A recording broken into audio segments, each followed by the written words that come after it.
He thought I was weak. He thought he won. After cheating on me, blowing our money, and walking away like the hero, he had no idea what I had planned. 8 years later, I'm thriving. And he's still picking up the pieces. Want to know how I destroyed my cheating ex without ever lifting a finger in court? Sit tight.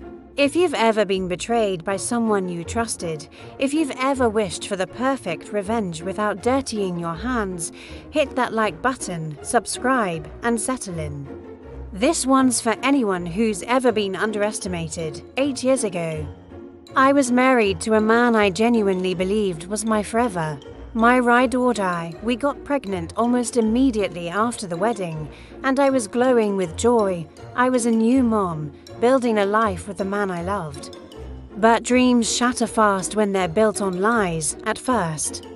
The changes were subtle. He'd come home late, make excuses, be distant. Then one day, I found receipts for expensive dinner, charges for hotel rooms we never stayed in. My stomach dropped. The betrayal wasn't just emotional. It was financial.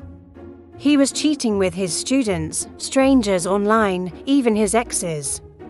While I was home breastfeeding our child and rationing groceries, he was out blowing our savings on women who didn't even know my name.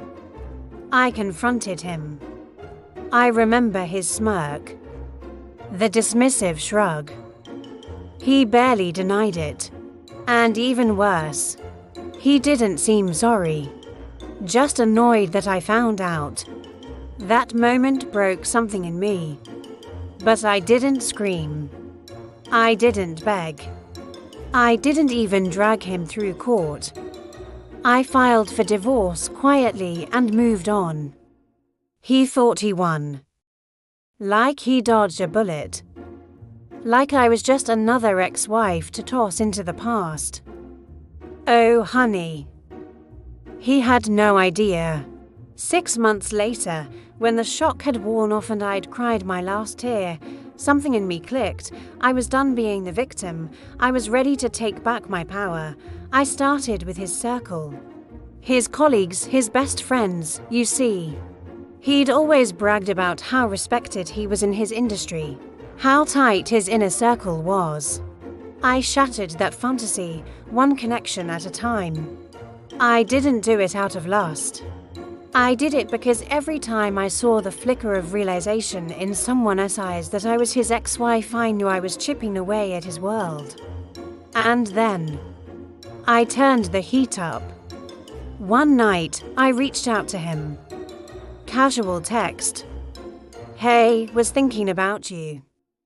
Can we talk? We met, we laughed, reminisced. I even let him believe that maybe, just maybe, we had a second chance. He invited me to stay over. And I did. The next morning, I made breakfast. Sat across from him. Looked him in the eye. And detonated the truth. You remember Jenna. You remember Chris. You remember that networking dinner where you left early? I didn't. I was busy ruining your reputation. His face lost all color. I stood up, tossed my keys on the table, and walked out with a smile that tasted like justice. But I wasn't done. 2 months later, I texted again. I think I'm pregnant. He panicked. Called nonstop. Begged to be involved. And I let him. For the next 9 months, he sent me for $100 a month. Baby supplies. Emotional texts. He even told his mother. Bought a crib. There was no baby. 9 months to the day, I sent him one final message. She didn't make it. I need time. And then I ghosted. Deleted everything.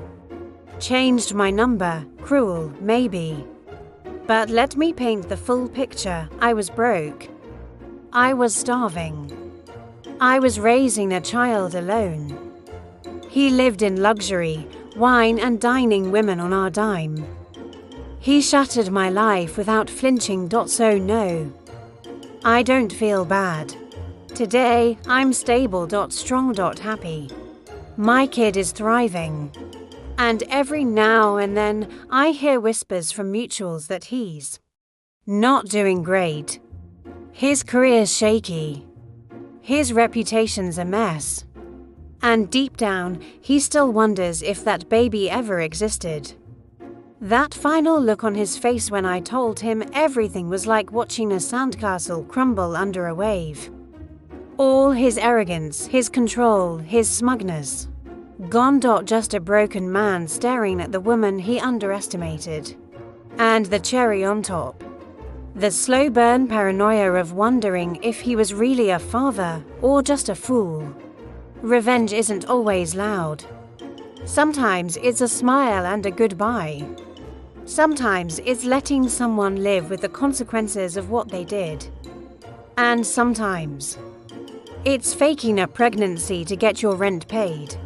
If this story gave you chills, smash that like button and tell us in the comments, what would you have done? Have you ever seen karma work this perfectly?